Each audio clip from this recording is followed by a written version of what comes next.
So, good evening guys. Tara, magluto tayo ng ulam.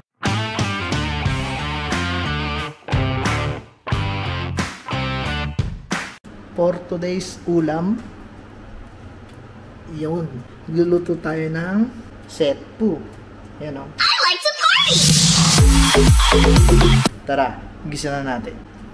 Gagi nga pala, ang recipe natin, konti lang naman. So, meron tayo ditong sibuyas, bawang, paminta, asin, tsaka kamatis. Siyempre, yung main recipe, pusit. So guys, meron palang nagsabi na yung tinatanggal sa pusit, itong mahaba. Yan, makikita nyo mahaba.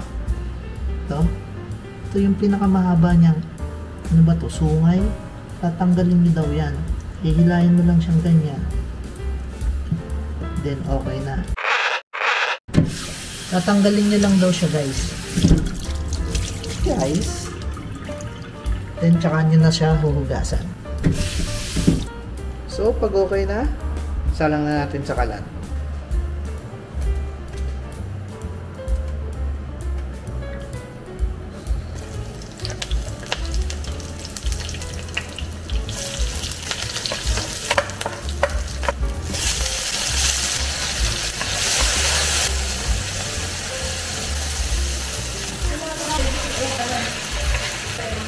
Wala.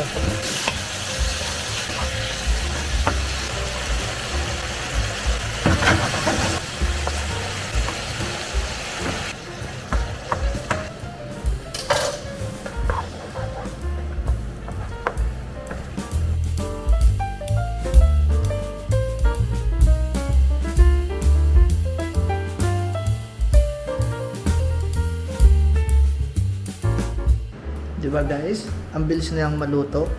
So kung napansin nyo, mas mabilis kong niluto yung pusit kaysa yung ginisang sibuyas, bawang, tsaka kamatis. Kasi kapag pinakulaan mo ng pinakulaan yung pusit, mas lalong kukunat yan. Akala nyo lang mas matagal na kumukulo yung pusit, mas lalong lalambot. Hindi. Mas lalong kukunat yan guys. Kaya konting gisa lang, yan, konting pakulo, then okay na yun.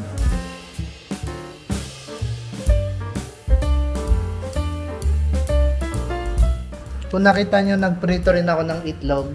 Kasi, alam mo naman si Kim, hindi nabubuhay ng walang itlog. So, kada ulam niyan, kailangan meron niyang itlog sa gilid. No? Nagre-react pa yan. Tara, kain na tayo! So, kain na kami guys. Ulam namin, pusit, ginisa lang, tapos dalawang itlog. Okay na yan. Sarap ng itlog ko. Alas man ang bunga nga mo, ha? So, ayun guys. Diba? May ilaw dito para naman akong kukunin na sa, langit.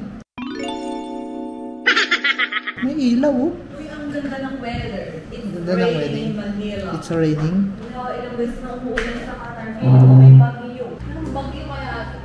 Walang bagyo dito sa Qatar. Magtatag-init na kasi kaya umuulan. So guys, umuulan kanina. Basang-basa si Kim. Wah, basang-basa. So, umuulan kanina. Hindi naman yung malakas na ulan. Yung konti lang, ambon-ambon, patak-patak. Ganun.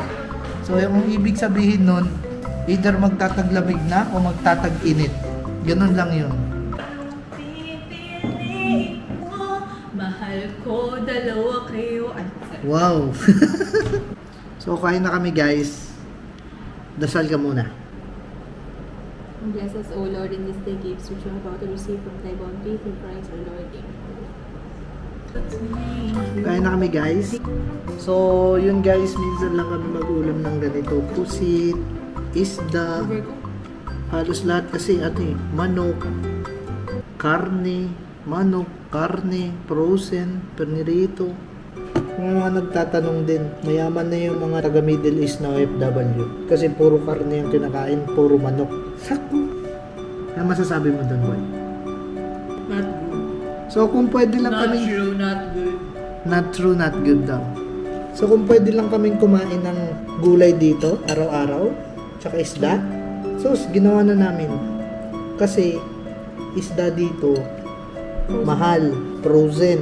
Walang gaanong fresh na isda dito. Meron ka mabili, mahal. Mas mahal pa sa karne. Kung sasabihin natin, bibili kami ng karne, 1 kilong karne. Ang presyo nun dito, 55 real 1 kilo. Isang buong buwan na yun. Pero pag bibili kami dito ng maisda, kalahating kilo, 30 real. 20 pa sa isda yun, minsan bulok na. Tilapia dito, magkano? 19, 1 kilo. Ilang piraso lang yun? 3 piraso, 2. Eh kung bumili kami ng manok, 2 pirasong manok, 19 real. Good for 1 week na yun. Kaya halos lahat ng kinakain namin dito guys, karne, tsaka manok, kasi mas mura kumpara sa mga isda tsaka gulay.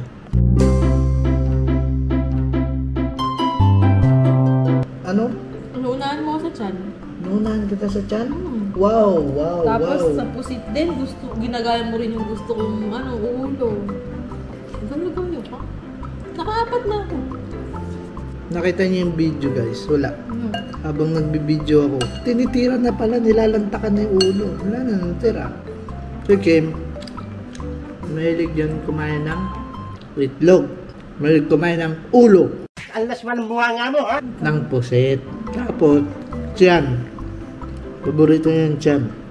Lalo na yung sa bangus. Yan. Kainin mo na lahat, wag lang yung tiyan. Oo. Dapat malinaw pa lang ngayon, palang malinaw na yung mga ganyang bagay sa'yo para alam mo na.